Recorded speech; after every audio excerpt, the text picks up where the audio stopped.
Your bonus? He smirked, swirling whiskey in his glass.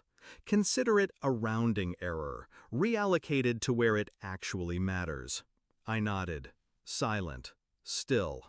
At 3:12 p.m. his phone buzzed. He frowned, thumbed the screen.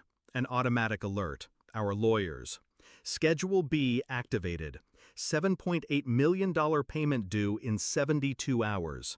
His jaw loosened, slow, as if gravity itself had betrayed him. That was the moment I'd been waiting for. I met Richard 12 years ago in a sterile conference room on the 41st floor. He was magnetic, brilliant, commanding, the kind of man who filled silence like it was oxygen. He said we'd build something eternal, a firm that didn't just advise wealth, but created it. Partners, he promised, brothers in all but blood. I believed him. I gave him my trust, my time, my life. And in return, he gave me mentorship, dinners at his polished oak table, a front row seat to the empire he promised we'd share. For years, I thought loyalty would be enough. I was wrong. The signs came quiet. A hesitation when I asked about numbers, a missing line item in a quarterly report, then whispers from analysts about adjustments I hadn't authorized. At first, I told myself it was nothing, miscommunication, temporary oversight. I wanted to believe in him. Until the board meeting.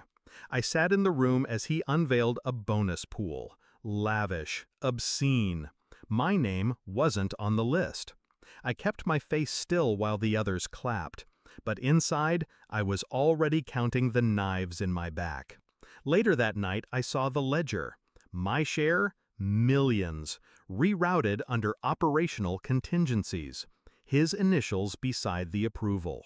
That was when belief died. I didn't rage. I didn't confront him. That would have been too easy for him, too cheap for me. Instead, I built. Quietly, patiently.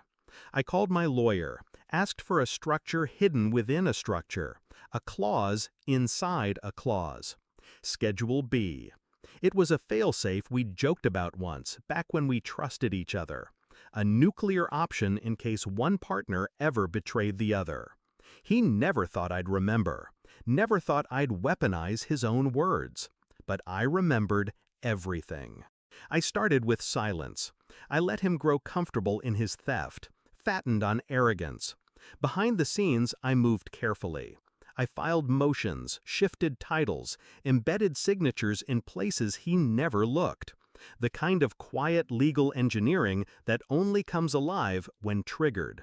Schedule B was elegant, brutal. If activated, it demanded repayment of all misappropriated funds within 72 hours. Failure meant automatic forfeiture of equity, liquidation of assets, and immediate board expulsion. He'd signed it. He'd laughed when he did. Paranoia clause, he'd called it. Now, it was the noose tightening around his neck. That afternoon, we sat in his office. He thought he was humiliating me, stripping me of what I'd earned. I nodded when he dismissed my bonus like pocket change. My face calm, my voice steady.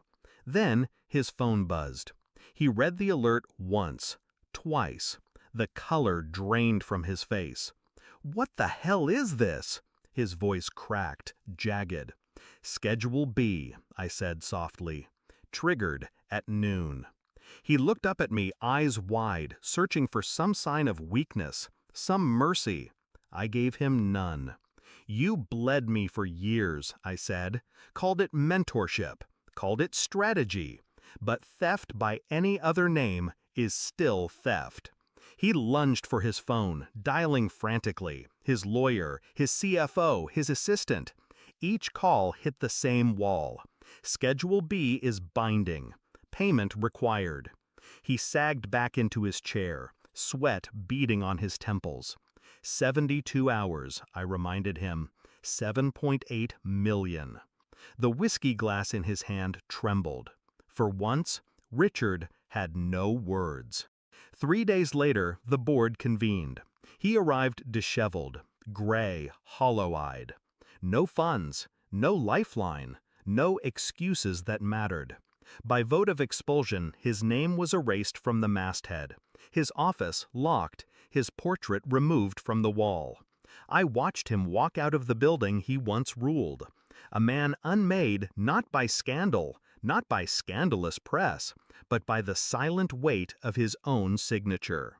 As the doors closed behind him, I felt no guilt, only release, because betrayal demands a price, and I collected every cent.